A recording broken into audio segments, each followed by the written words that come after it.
1998 April 24 ഷാർജയിൽ India Aussies ഫൈനലിന്റെ പോർവിളി മുഴങ്ങി. പക്ഷേ എതിരെ നിൽക്കുന്നത് ഓസ്ട്രേലിയയാണ്. സ്റ്റീവോയും മാർക്കോയും ആഡം ഗിൽക്രിസ്റ്റും റിക്കി പോണ്ടിങ്ങും മൈക്കൽ ബെവനും അടങ്ങുന്ന ബാറ്റിംഗ് നിര.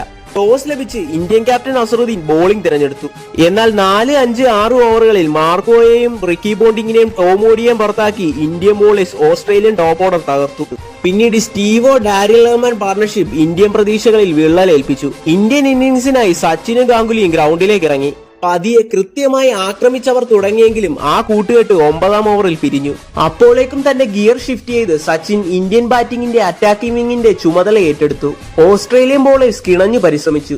പക്ഷെ സച്ചിന്റെ വിക്കറ്റ് അതത്ര എളുപ്പമായിരുന്നില്ല. ഒടുവിൽ 45ാം ഓവറിൽ 131 പന്തുകളിൽ 134 റൺസ് നേടി സച്ചിൻ വിക്കറ്റായി മടങ്ങുമ്പോൾ ഇന്ത്യയുടെ വിജയലക്ഷ്യം 33 പന്തിൽ 25 റൺസായി മാറി.